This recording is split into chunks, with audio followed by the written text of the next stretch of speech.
C'est reçu encore. On est le 28 mars 2022. Alors, je viens sur la trompette aujourd'hui encore et je viens proclamer le retour de notre Seigneur Jésus-Christ. Soyez tous bénis et que sa joie soit notre force en ce jour. Amen et alléluia. Je bénis le Seigneur pour les quelques jours que j'ai pris. Amen. Alors, ça m'a fait du bien de rester juste là dans la présence du Seigneur et puis dans un temps de prière et tout. Et nous bénissons notre Dieu parce qu'il sait comment nous renouveler. Amen. Alors, je prie aussi que vous puissiez être renouvelés. Amen. Dans votre temps avec le Seigneur. Et ne vous lassez pas de prier sans cesse. Parce que ce n'est pas tout le monde qui sait qu'on est à la fin des temps. Ce n'est pas tout le monde. Il y a des enfants de Dieu qui savent qu'on est à la fin. Mais ils pensent que c'est la fin, qui est une fin un peu lointaine. Mais on est à la fin, ça veut dire on est dans la fin. On est dans la fin de la fin. On est là-dedans. Ça veut dire que Jésus-Christ peut venir aujourd'hui. C'est ça que ça veut dire quand on dit qu'on est à la fin. Alors, il tarde parce qu'il use de patience envers nous afin que nous puissions rentrer dans sa barque. Au fait, c'est ça qui se passe. Mais malheureusement, il y a beaucoup d'enfants de Dieu qui passent le temps à s'amuser encore. Et comme on dit dans mon pays d'origine, des enfants de Dieu qui passent le temps à dire « Ah !» Parce que chez moi, c'est comme quand, je le dis dans mon pays d'origine, quand quelqu'un ne veut pas parler, quand quelqu'un ne veut pas te dire que, écoute, tu lui perds du temps, il te dit « Ah !» C'est ça. En te disant « Ah !» ça veut tout dire. Alors, beaucoup d'enfants de Dieu passent le temps à dire « Ah !» pour dire « Laissez-moi vivre ». Mais malheureusement, si c'est cette voie-là que tu as empruntée, je ne vois pas comment tu vas faire pour t'en sortir. Par contre, la repentance est encore disponible. Jésus n'est pas encore venu. La repentance est disponible. Tant qu'elle est disponible, on peut courir au pied de la croix. Et je nous encourage à aller au pied de la croix parce que Jésus-Christ nous a dit « Priez sans cesse afin qu'il vous soit donné d'échapper à tout ce qui arrivera sur la terre et de vous tenir debout devant le Fils de l'homme. » Échapper. Et vous savez, regardez ce qui se passe. Regardez avec nos yeux ce qui se passe. Alors, on doit vraiment prier sans cesse, garder cette atmosphère-là, cet esprit-là d'intercession afin de ne pas être conduit loin de la vérité. Alors, ta part se trouve avec Judas. Amen. Ta part se trouve avec Judas. Alors, on va lire Genèse 15, le verset 1 à 6. Avant de lire Genèse 15, comme j'ai proposé, j'aimerais qu'on lise d'abord Ésaïe 51, le verset 1 à 3. Alors, Ésaïe 51, ça dit ceci. « Écoutez-moi, vous qui poursuivez la justice, qui cherchez l'Éternel, portez les regards sur le rocher d'où vous avez été taillés, sur le creux de la fosse d'où vous avez été tirés. Portez les regards sur Abraham votre père et sur Sarah qui vous a enfanté, car lui seul je l'ai appelé, je l'ai béni et multiplié. Ainsi, l'Éternel a pitié de Sion, il a pitié de toutes ses ruines. Il rendra son désert semblable à un Éden et sa terre aride à un jardin de l'Éternel. La joie et l'allégresse se retrouveront au milieu d'elle, les actions de grâce et le chant des cantiques. Voilà. Alors, Dieu nous dit qu'il a appelé une seule personne, et cette personne c'est Abraham. Et il l'a appelé, il l'a béni, il l'a multiplié. Et pourquoi a-t-il fait ça? Parce qu'il a pitié de Sion. Qui est Sion? Toi et moi faisons partie de Sion si nous avons accepté de marcher selon ce que Jésus-Christ a établi. Amen. Si nous acceptons de suivre les traces de notre Seigneur Jésus-Christ, d'obéir à sa loi établie depuis les temps anciens, d'abord par les prophètes, et ensuite par les apôtres, et Jésus-Christ étant la pierre angulaire. Si nous acceptons cela, alors Abraham sera notre père et il sera celui, c'est-à-dire qu'on va faire partie de la famille d'Abraham. C'est ça que Dieu nous dit. Et notre portion sera ainsi en Juda, parce que Abraham, il a eu effectivement des fils de 3 femmes. Il a eu un fils de Agar, parce qu'il s'est trompé avec Sarah. Il pensait que c'était par là que la bénédiction viendrait, d'autant plus que Sarah était très âgée, et puis elle n'était plus capable d'enfanter. Mais malheureusement, alors, ou bien heureusement, voilà, heureusement, disons-le, c'est heureusement. Et puis malheureusement pour Agar, ce n'était pas Ismaël le fils promis, c'était Isaac, l'enfant de la promesse. Dans la situation où Abraham n'était plus, il avait perdu ses forces, ça c'est vrai, mais la personne qui n'était plus capable d'enfanter, c'était Sarah. Quand l'ange est arrivé dans la maison, les 3 hommes, et qu'ils ont dit que l'année prochaine, à cette époque-là, Sarah portera un bébé, elle a ri. Elle a ri, et puis l'ange lui a dit, mais pourquoi tu as ri? Elle a dit, non, mais je n'ai pas ri. L'ange lui dit que tu as ri. Mais elle a ri parce que la situation était vraiment, elle trouvait cela que ça n'avait pas de sens. Si, alors qu'elle était capable d'enfanter, elle n'a pas enfanté, elle devait se dire en elle, mais comment est-ce possible que je puisse enfanter dans ma vieillesse? Alors, l'enfant de la promesse est venu par Sarah. C'est à Sarah et à Abraham que Dieu a dit, certainement je te bénirai. Je multiplierai ta postérité. Et quand il a demandé à Abraham de faire ce sacrifice-là, c'était quoi? Il y avait une génisse, il y avait, je pense, un mouton, il y avait une chèvre, il y avait une tourterelle et puis un pigeon, si j'ai bonne mémoire. Il a dit, prends ça, fais les sacrifices, ne divise pas les oiseaux, c'est-à-dire la tourterelle et le pigeon, ne le coupe pas. Mais les autres, coupe-les en 2. Et voilà, et puis l'obscurité s'est abattue quand Abraham a fait le sacrifice tel que Dieu lui a indiqué. L'obscurité s'est abattue, Abraham a pris peur. Et de cet état-là, ou bien de cette situation de sacrifice-là, dans cette peur-là, cette noirceur qui s'est abattu sur l'endroit où Abraham était, Dieu s'est mis à parler. Il a dit à Abraham, ne crains pas. Ta postérité, tu ne pourras pas la compter. Il a dit à Abraham, compte, regarde, compte. Et puis Abraham ne pouvait pas compter parce que sa postérité serait comme les étoiles du ciel. Ou bien comme les grains de sable. Tellement la postérité que Dieu a promis à Abraham était nombreuse. Mais qui est Abraham? Abraham, c'est le père de la foi. C'est celui-là qui, au temps de Nemrod, a tenu tête à ce roi-là, ce despote-là, qui en même temps était roi, mais en même temps était Dieu pour le peuple. Le peuple l'adorait. Mais Abraham est venu, il a dit, niet, je ne l'adore pas. Et ça dit que notre Bible commence à nous dire, nous parler de l'histoire d'Abraham, sans nous parler de tout ce qui s'est passé avant avec Nemrod. Nemrod était devenu un dieu. C'est le premier homme qui, après le déluge, quand les peuples se sont multipliés sur la terre, c'est le premier homme qui a appris au peuple à bifurquer.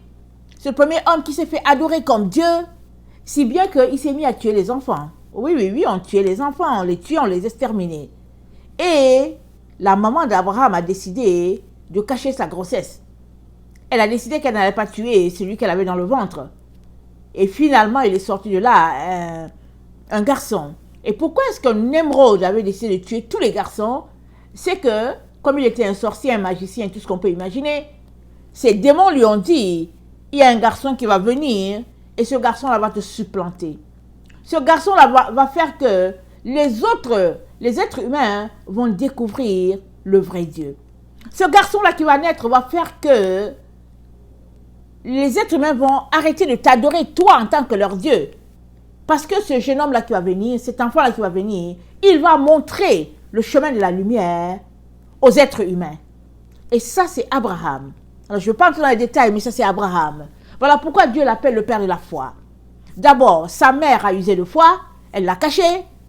Et quand le moment est venu d'accoucher, elle est allée l'accoucher dans une grotte pour que Nemrod ne sache pas. Et finalement, Nemrod a su.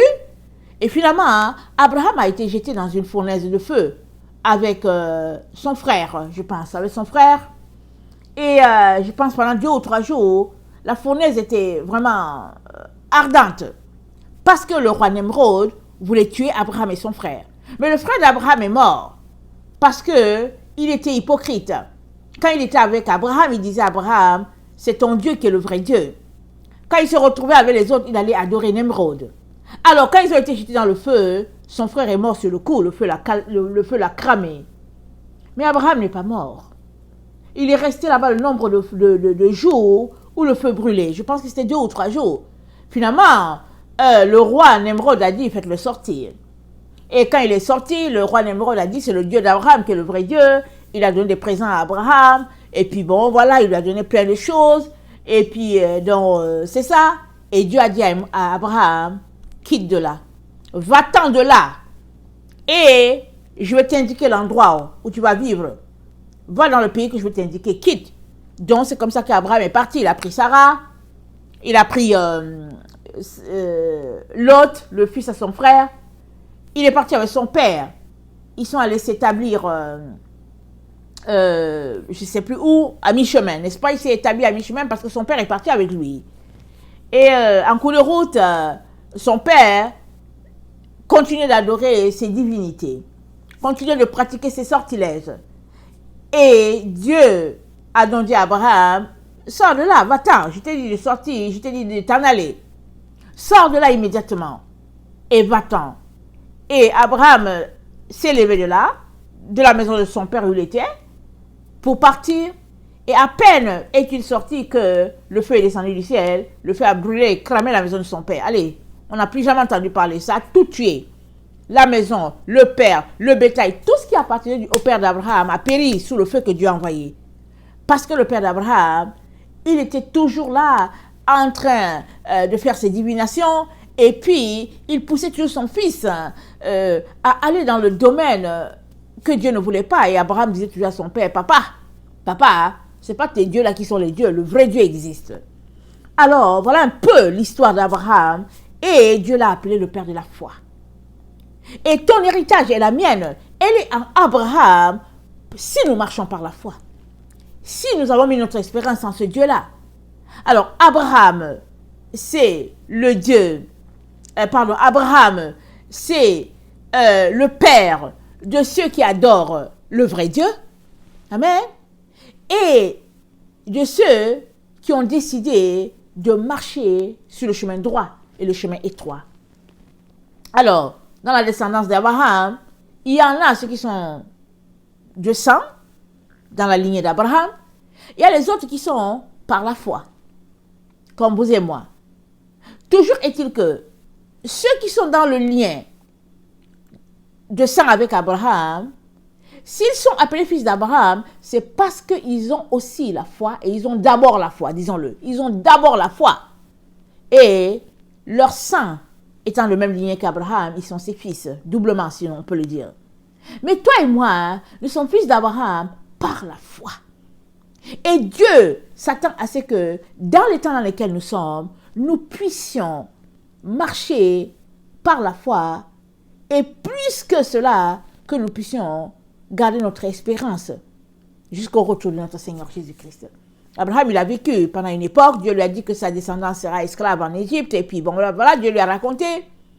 Mais le temps est venu pour nous de pouvoir rentrer à la maison, et nous avons plus que jamais l'occasion ici de témoigner à notre Dieu que non seulement nous croyons en ce qu'il a dit, en ses promesses, mais aussi nous attendons l'espérance, nous attendons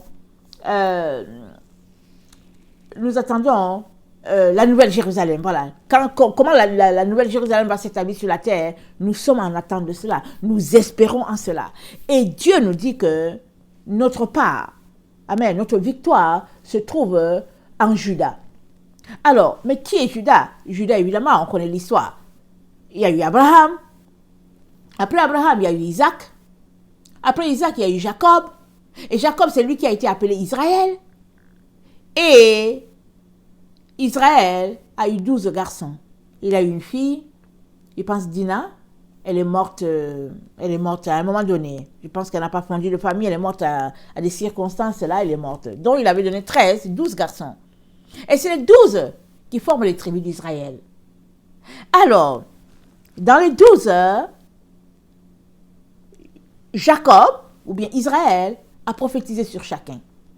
Et il a donné la part de Judas. Il a dit ceci de Judas. On va lire Genèse 49. Il a dit à Judas, je pense que Judas c'est l'enfant, le 4e enfant de Léa. Vous savez que Jacob a épousé 4 sœurs. Léa et puis Rachel, ils avaient la même mère, si j'ai bonne mémoire. Et puis les 2 autres, elles étaient les filles de Laban par les esclaves. Donc voilà.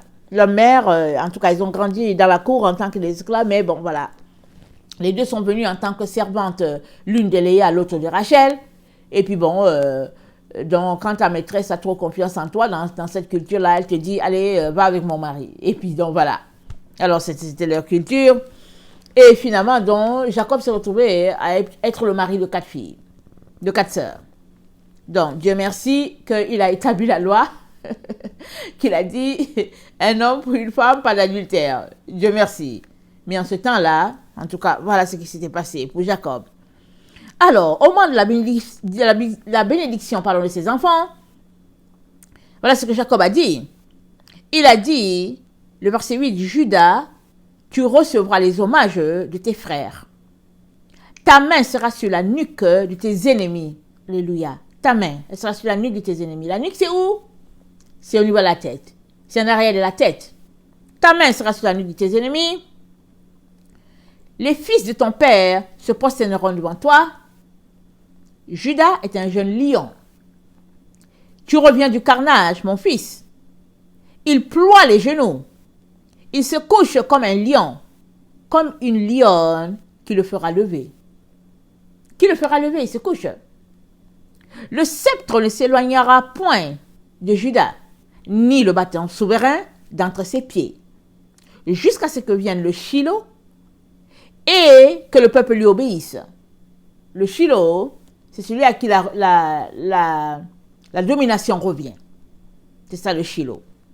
Alors, il attache à la vigne son âne et au meilleur sceptre le petit de son ânesse.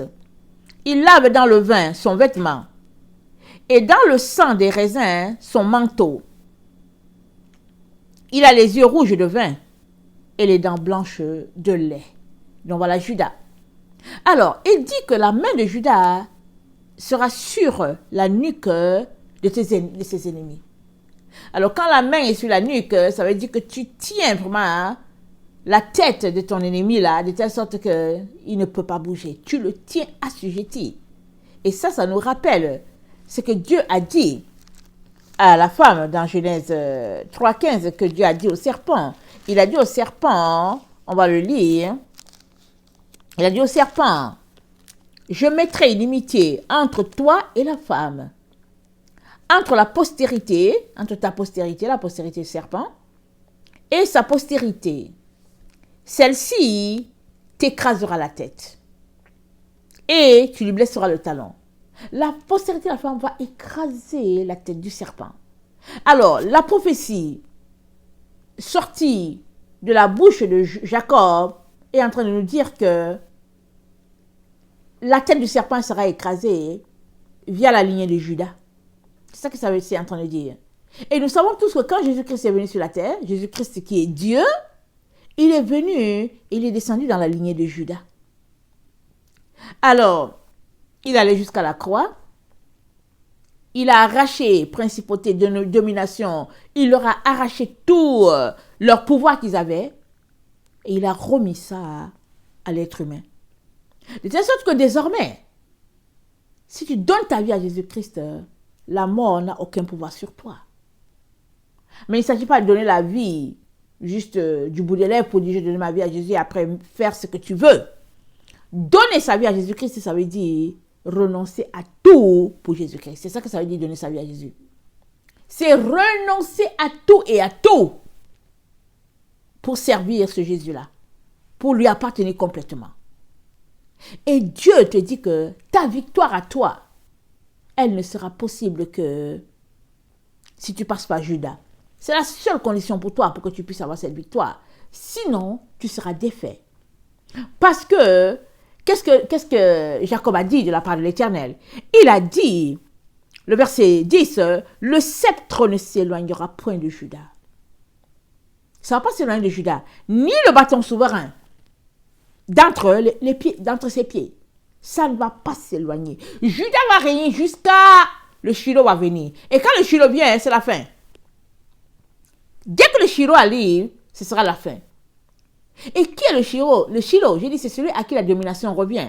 Mais que dit la Bible? Celui à qui la domination revient, il est toujours dans la lignée de Judas. Quoique ici, on nous dit que le sceptre ne s'éloignera pas de Judas. Et après, on nous dit jusqu'à ce que vienne le Shiloh. Et si on continue de lire la parole de Dieu, on va voir que le Shiloh, il correspond à cette prophétie-là que Dieu a dite dans Jérémie. Attendez, je pense que c'est dans Jérémie 31.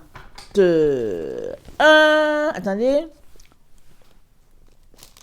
C'est dans Jérémie 33. Excusez. Dans Jérémie 33, Dieu dit, « Voici les jours viennent, dit l'Éternel, le verset 14, où j'accomplirai la bonne parole que j'ai dite sur la maison d'Israël. » Cette parole, il l'a dite où? Il l'a dite à Abraham. Parce qu'il a dit, dans Ésaïe 51, lui seul j'ai appelé. On va relire cela. Alors tu peux rester à dire que mais Dieu ne m'a pas appelé ou quoi et tout ça. Comment c'est lui qui ne m'a pas appelé? Ton appel est dans celui d'Abraham. Si tu n'es pas capable de te comporter comme Abraham s'est comporté, alors tu n'es pas digne d'Abraham. Parce que tu sais, Abraham n'avait pas de Bible. Hein? Il n'avait rien. Mais il avait la foi envers ce Dieu-là. Et la foi, sa foi s'est vue par les œuvres. Il a posé des actes exprimant sa foi. Si bien que quand il a vaincu à ce combat-là les rois, c'est dit quoi? Il a offert son 10% à Melchisédek. C'est ça? Il a offert ça à Melchisédek. Il n'y avait encore aucune loi disant qu'il fallait donner la dîme, mais il a donné la dîme à Melchisédek. Alors, Ésaïe 51, ça dit, le verset 2, « Portez le regard sur Abraham, votre père, et sur Sarah qui vous a enfanté, car lui seul, je l'ai appelé, je l'ai béni et multiplié. Ainsi, l'Éternel a pitié de Sion. » Voilà. L'Éternel a pitié de Sion. Et dans ce qu'il a dit à Abraham, il avait déjà prévu que Sion serait établi sur la terre pour la gloire de l'Éternel dans ce temps de la fin où nous sommes. Alors, il dit, « Voici les jours reviennent, dit l'Éternel, Jérémie 33, où j'accomplirai la bonne parole que j'ai dite sur la maison d'Israël et sur la maison de Juda. En ces jours, en ce temps-là, je ferai éclore à David un germe de justice. Il pratiquera la justice et l'équité dans le pays.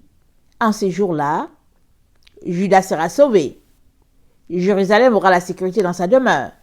Et voici comment on l'appellera l'Éternel notre justice. » Voilà. Dieu va susciter quelqu'un qui régnera sur le trône de David, comme il l'avait promis à Israël. Et qui dit Israël, dit Abraham, parce qu'Israël, c'est le petit-fils d'Abraham.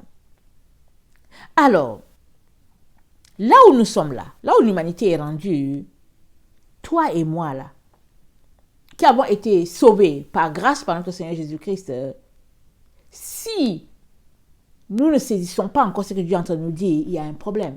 Parce qu'il est en train de nous dire que, comme Abraham a marché, comme Israël a marché, toi et moi devons marcher avec les commandements de Dieu et avec le message des apôtres de l'autre côté. Qui dit commandement de Dieu dit les prophètes et les apôtres de l'autre côté. On ne peut pas passer outre. On va lire 1 Pierre.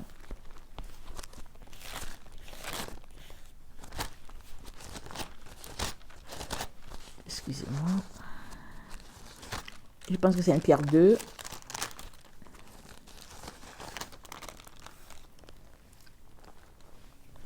Et vous-même, le verset 5, et vous-même, comme des pierres vivantes, édifiez-vous pour former une maison spirituelle. Tu es appelé à t'édifier pour former une maison spirituelle. Je suis appelé à m'édifier pour former une maison spirituelle. Un saint sacerdoce, afin d'offrir des victimes spirituelles agréables à Dieu par Jésus-Christ. On offre les victimes à Dieu comment? Dans la prière, dans l'intercession. On élève des personnes devant Dieu pour dire Seigneur, sauve telle personne, sauve telle personne. Et Pierre nous dit de nous édifier afin d'arriver à ce niveau-là, où nos prières seront entendues et exaucées en l'honneur de telle personne ou telle autre personne. Alors il dit, car il est dit dans l'Écriture, voici je mets en Sion une pierre angulaire choisie précieuse. Et celui qui croit en elle ne sera point confus. L'honneur est donc pour vous qui croyez. Mais pour les incrédules, la pierre qu'ont rejeté ceux qui bâtissaient est devenue la principale de l'angle et une pierre d'achoppement et le rocher de scandale. Et ils s'y heurtent pour n'avoir pas cru à la parole et c'est à cela qu'ils sont destinés. Vous, au contraire, vous êtes une race élue, un sacerdoce royal, une nation sainte, un peuple acquis, afin que vous annonciez les vertus de celui qui vous a appelé des ténèbres à son admirable lumière. Vous qui, autrefois, n'étiez pas un peuple, et qui maintenant êtes le peuple de Dieu, vous qui n'aviez pas obtenu miséricorde, et qui maintenant avez obtenu miséricorde. Nous avons obtenu miséricorde à cause du sacrifice de la croix. Et le sacrifice de la croix, c'est Dieu qui l'avait déjà promis à Abraham. Depuis, si bien que Abraham allait offrir Isaac en sacrifice, et là, il y avait un agneau, il y avait un mouton dans le buisson. Et quand Jésus-Christ parlait aux pharisiens, et qu'il leur disait que avant qu'Abraham soit je fus, ben ils se sont moqués de lui. Ils ont dit, toi, tu n'as même pas encore, je ne sais pas si ils ont dit 30 ans, et puis tu as déjà vu Abraham. Ils ont commencé à se moquer de Jésus. Mais Jésus-Christ est en train de parler de ce sacrifice-là. Il est en train de dire, je suis Dieu. Il est en train de leur dire, arrêtez-vous un peu. Mais tellement ils étaient remplis d'orgueil, tellement ils se pensaient être quelqu'un, qu'ils ne prêtaient pas attention aux paroles de Jésus. Or, déjà, là dans l'ancien temps, le sacrifice d'Abraham, à ce mont-là, au mont Morija ou quoi là, son sacrifice, ça pointait déjà le sacrifice de notre Seigneur Jésus-Christ. Et nous sommes arrivés à ce stade-là où Sion est en train d'être établi. Et Sion, ça renvoie à la cité de David. Mais au fait, Sion aujourd'hui, ou bien si on parle de Sion aujourd'hui, c'est la montagne sainte de l'Éternel. C'est la montagne finale de notre Dieu. C'est le lieu de sa demeure, comme il a dit. C'est son lieu de demeure, il l'a dit plusieurs fois. On va revenir là plus tard. Mais Sion, ça veut dire quoi? On dit. Disons que la Bible dit, pas on dit. La Bible dit, le verset de 1 Pierre 2, le verset 6, car il est dit dans l'Écriture, voici je mets en Sion une pierre angulaire choisie et précieuse. La pierre, elle est établie en Sion. On ne peut pas ignorer Sion. On peut pas dire, oh oui, tu sais, les Israélites ont fait comme si. Non, on ne peut pas ignorer Sion. Dieu, il a établi la pierre en Sion, la pierre angulaire. Sur cette pierre-là repose le fondement. Et si tu ne marches pas selon le fondement, tu es juste dans le leurre. Si tu marches juste selon la chrétienté qu'on nous a apprise, alors tu es juste dans le leurre. Dans Éphésiens,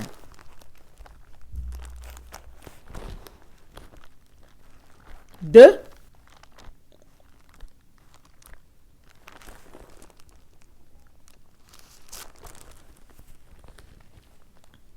le verset 20, ça dit, vous avez été édifiés sur le fondement des apôtres et des prophètes, Jésus-Christ lui-même étant la pierre angulaire.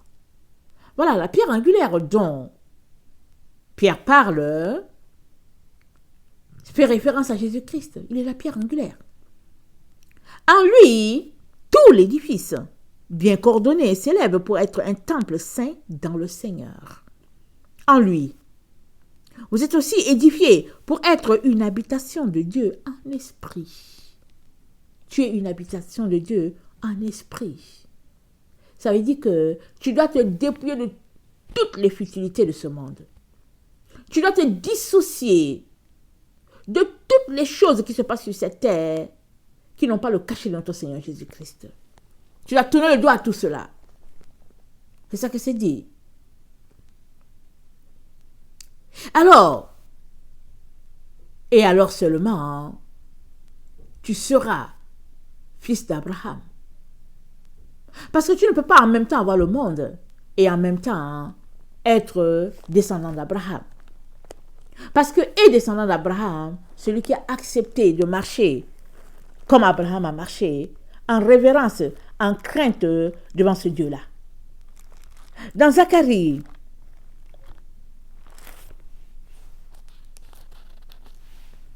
le verset 7 c'est dit, l'Éternel sauvera d'abord les tentes de Juda, afin que la gloire de la maison de David, la gloire des habitants de Jérusalem, ne s'élève pas au-dessus de Juda. Vous voyez, la bénédiction que Israël a donnée à ses enfants, et qu'il a dit que Juda, le sceptre ne s'éloignera pas de Juda, le bâton souverain ne s'éloignera pas de Juda, et que, attendez, comment il l'a dit? Il a dit, je le lis exactement, il a dit, Juda, tu recevras les hommages de tes frères. Ta main sera sur la nuque de tes ennemis. Les fils de ton père se prosterneront devant toi. Juda est un jeune lion. Tu reviens du carnage, mon fils. Il ploie les genoux. Il se couche comme un lion, comme une lionne qui le fera lever. Le sceptre ne s'éloignera point de Juda, ni le bâton souverain d'entre ses pieds. Il n'y a pas moyen. Il n'y a pas moyen. Pourquoi il parle ici d'entre ses pieds? C'est parce que c'est écrit dans Genèse 3 que Dieu a mis inimitié entre le serpent et la femme. Alléluia. Et il a dit au serpent, la postérité de la femme va t'écraser la tête. Alléluia. Toi, tu vas lui blesser le talon, mais ta tête sera écrasée. Alors, quand quelqu'un, sa tête est écrasée, il est mort. Et sa tête sera écrasée comment? Pas dans un acte de violence physique, mais non. La tête du serpent sera écrasée parce que les enfants de la femme, la postérité de la femme, proclamera la vérité de l'évangile. Proclamera ce qui a été établi en Sion. Parce que la pierre angulaire, elle s'est établie en Sion. Elle ne s'est pas établie ailleurs. Elle s'est établie en Sion. Et qui dit Sion remonte à Juda. Parce que la prophétie, elle vient de très loin. Et avant que Jacob bénisse ses enfants, Dieu avait déjà parlé à Abraham. Il lui avait déjà tout tracé. Il lui a dit ta postérité, tes descendants seront esclaves en Égypte. Mais après, ils vont regagner la terre promise. Et après, ils seront dispersés dans toute la terre. Et puis, bon, voilà. Mais, ta postérité sera nombreuse comme le sable de la mer. Alors, là où tu es là, tu peux continuer de croire aux leurs, aux histoires que les gens nous racontent. Mais tu peux aussi t'arrêter pour savoir où est vraiment la vérité et qu'est-ce que Dieu a dit. Il y a une chose qui nous a été présenté, amen, par un devin. C'est Balaam. Balaam était un devin, ce qu'on appelle les sorciers.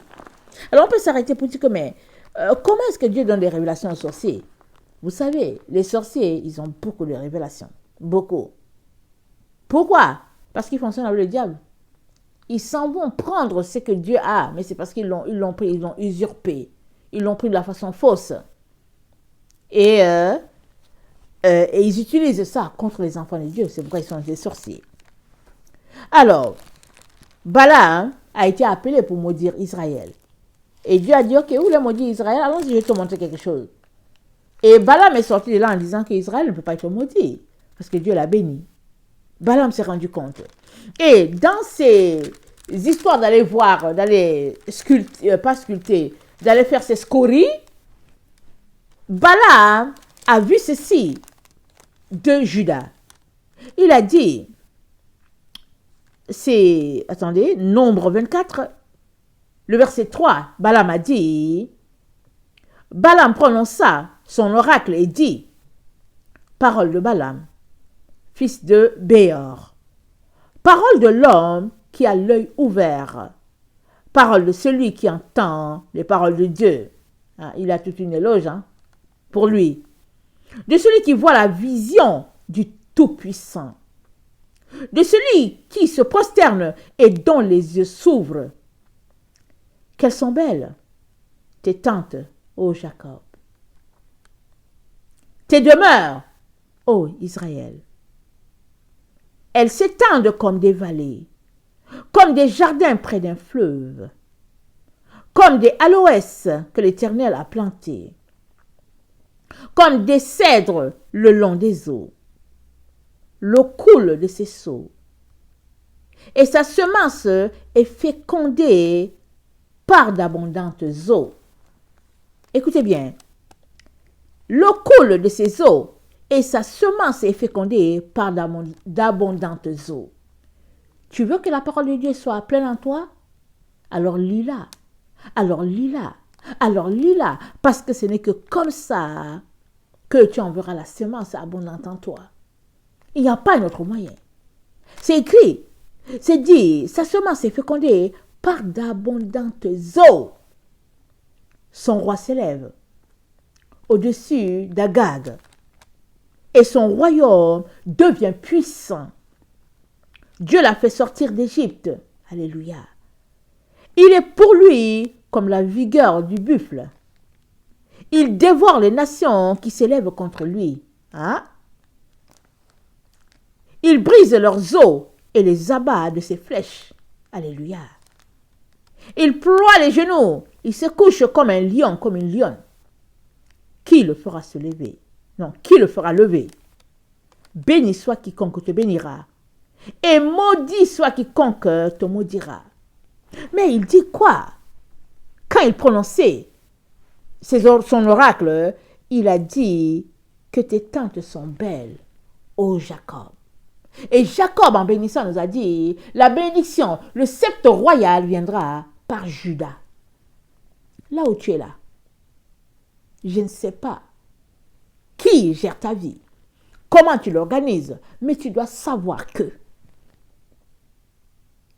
quand Dieu parle de Judas, il fait référence automatiquement au sacrifice de son fils Jésus-Christ. Parce que Jésus-Christ, il a donné, il s'est donné lui-même, il s'est sacrifié.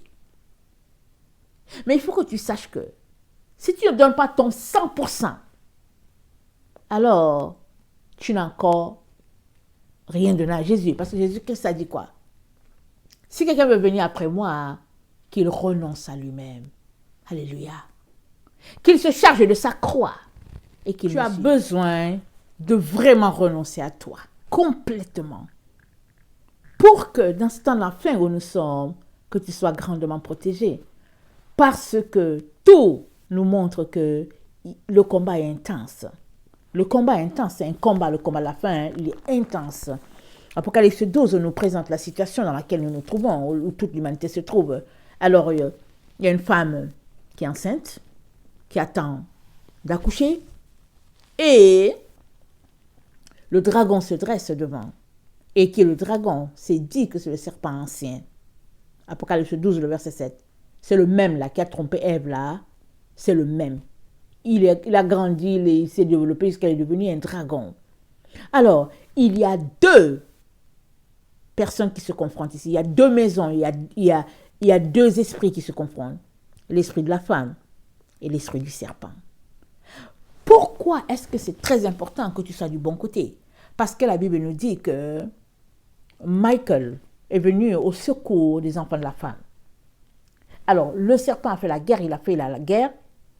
Il est venu imposer sa loi. Quand Dieu a dit à Adam et Ève, multipliez-vous, remplissez la terre, et puis bon voilà, il les a placés dans un lieu de bonheur. Le serpent est venu pour ternir leur quiétude, pour ternir leur bonheur par jalousie. Il est venu là-dedans. En tout cas, c'est ça qu'il est venu faire. Par jalousie, il s'est mis là-dedans. Et il a fait que finalement, la terre entière marche au rythme, non de ce que Dieu a établi, mais au rythme de ce que lui, le diable, a voulu.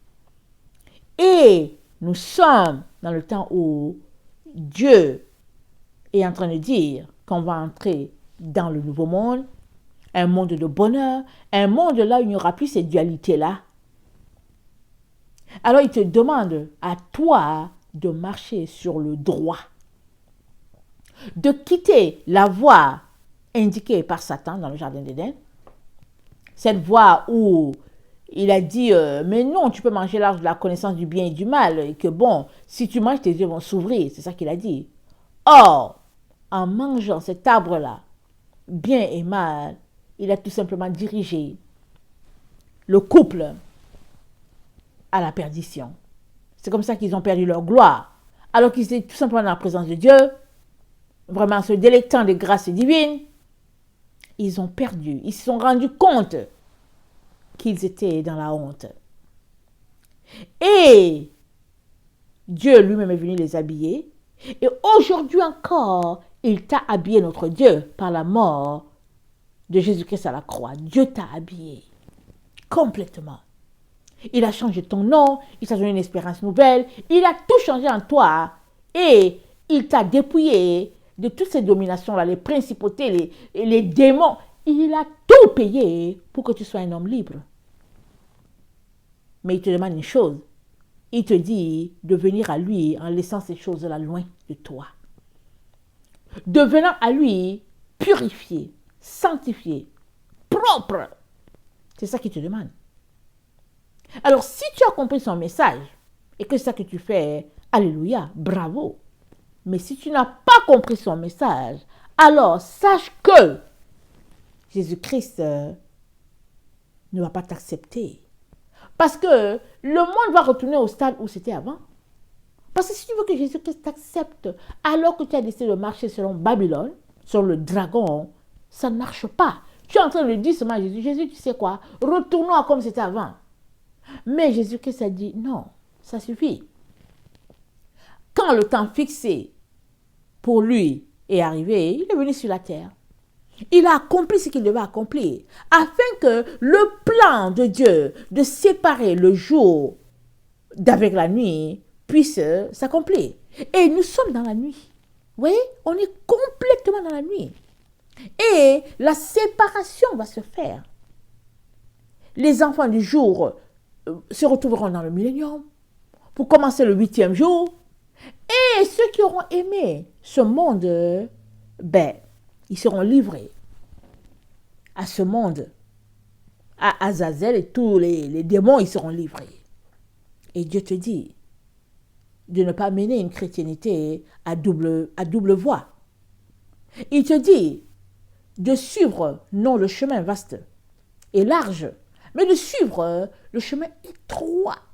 Il est tellement étroit ce chemin-là que Jésus-Christ te dit que c'est ce chemin-là qui va te donner le bonheur, qui va te faire arriver dans l'autre monde, le monde de lumière, parce que celui dans lequel nous sommes, il va tout simplement sombrer. Voilà là où nous sommes. Et il n'y a plus le temps. C'est ça l'histoire. Il n'y a plus le temps. Il n'y a que le temps où le diable est en train de séduire toute la terre, en train de leur raconter toutes sortes d'histoires.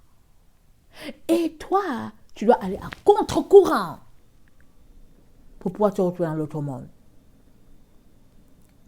Et nous sommes dans le temps où les forces vont se confronter, n'est-ce pas? C'est ça qui est prophétisé. Les forces vont se confronter. Le psaume 2 nous le dit clairement, sans vraiment, on le comprend, on lit. C'est-à-dire au début quand on lit, on dit, de qui il parle, et puis bon, qu'est-ce qui se passe?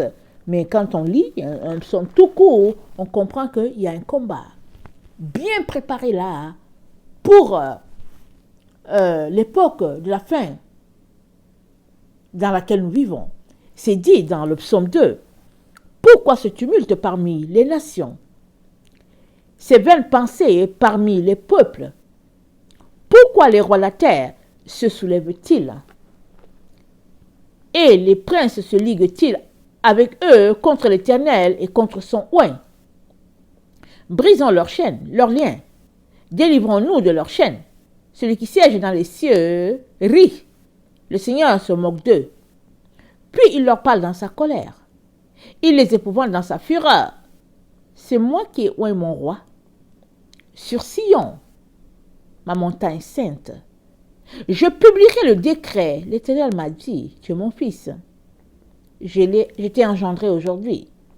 Demande-moi et je te donnerai les nations pour héritage. Les extrémités de la terre pour possession. Tu les briseras avec une verge de fer. Tu les briseras dans le vase d'un potier. Et maintenant, roi, conduisez-vous avec sagesse. Juge de la terre, recevez instruction. Et servez l'Éternel avec crainte. Et réjouissez-vous avec tremblement. Baisez le Fils de peur qu'il ne s'irrite. Et que vous ne périssiez dans votre voie. Car sa colère est prompte à s'enflammer. Heureux tous ceux qui se confient en lui. Heureux, tu es heureux si tu te confies en Jésus.